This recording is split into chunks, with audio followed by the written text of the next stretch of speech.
सोमवार को मुख्यमंत्री नायब सिंह सैनी की अध्यक्षता में हुई राज्य मंत्रिमंडल की बैठक में कई अहम फैसले लिए गए, जहां शहीद होने वाले अग्निवीरों के परिजनों को 1 करोड़ रुपए की आर्थिक मदद देने का फैसला लिया गया है।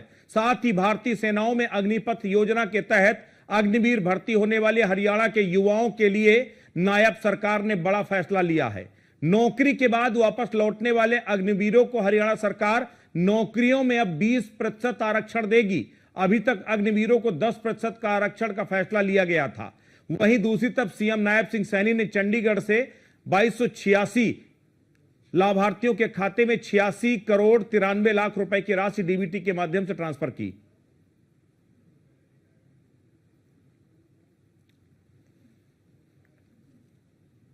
मंत्रिमंडल की बैठक में सभी विभागों, वार्डों, सभी बोर्डों एवं निगमों, पंचायती राज संस्थाओं तथा शहरी निकायों के लिए भूमि की बाजार दर निर्धारित करने की नीति में भी संशोधन किया है। इन संशोधन का मुख्य उद्देश्य विभिन्न विभागों और उनकी संस्थाओं द्वारा अलग अलग मानदंड अपनाने के कारण होने वाली कानूनी जटिलताओं को भी दूर किया है। जनहित में जो प्रक्रिया को सरल बनाने के लिए अब नीति में संशोधन किए गए हैं। 25 नवंबर 2021 की नीति के खंड 5(3)(c) में 2 गुना शब्द को 4 गुना शब्द में बदल दिया गया है। मैं बताना चाहूँगा क्योंकि कहीं जो हमारे बोर्ड या निगम उसमें कोई छोटा रास्ता है, सोसाइटी थी, उसका कोई छोटा रास्ता था, उसकी जो फीस थी वो पहले 2 गुनी लेती थी। ऐसा सुझाव आया कि इसको बढ़ा करके 4 गुना किया जाए और इसको पहले उसकी कई जटिल प्रक्रियाएं थी, अब वो मुख्यमंत्री लेवल तक ही जा करके उसको क्लियर कर दिया जाएगा। नए संशोधन के अनुसार अब भुगतान उस राशि के बराबर ही हो जाएगी जो केंद्रीय अधिनियम के तहत भूमि अधिग्रहण पर सरकारी संस्थाएं भूस्वामियों को देती हैं।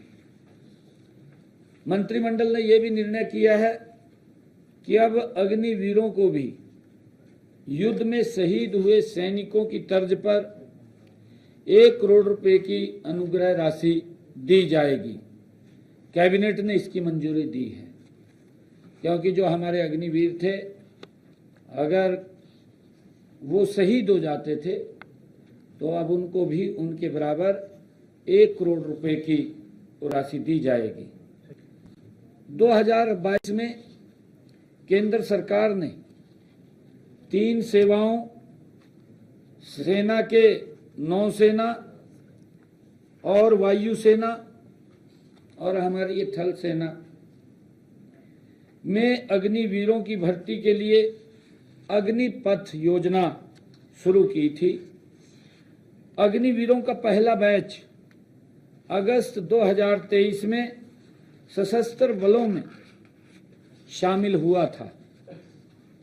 2022-23 और 23-24 में हरियाणा के सभी जिलों में कुल 5120 अग्निवीर भर्ती हुए थे।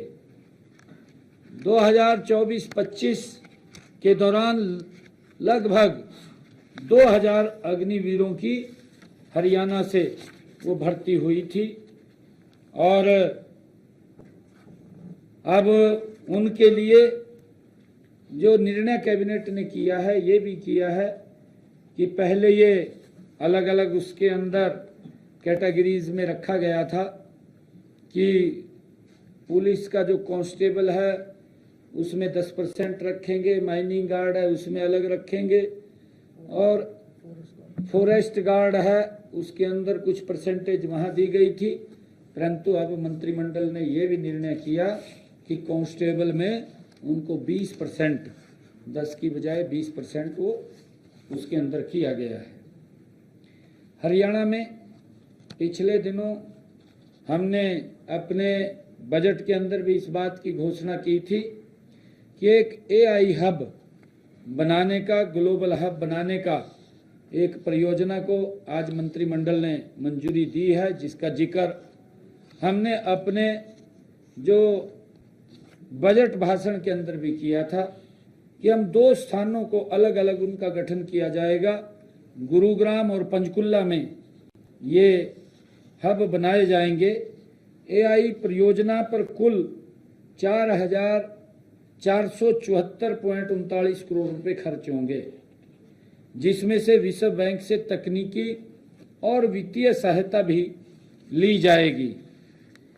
ये जैसा मैंने बताया है कि ये जो हब बनेंगे, जो global hub Gurugram artificial agency centre और पंचकुला में Haryana advance computing facilities centre स्थापित किए जाएंगे, ये निर्णय किया है। एआई परियोजना का उद्देश्य पेशेवर युवाओं को तैयार करना, जो मशीन लर्निंग और डेटा साइंस में निपुणता हासिल करेंगे, और लगभग इन दोनों से, चाहे गुरुग्राम में और पंचकुला में, 50-50 हजार युवाओं को ये रोजगार भी मिलेगा। इसके अंदर उनको तैयार किया जाएगा। मंत्रिमंडल की बैठक में सभी विभागों, वार्डों, सभी बोर्डों एवं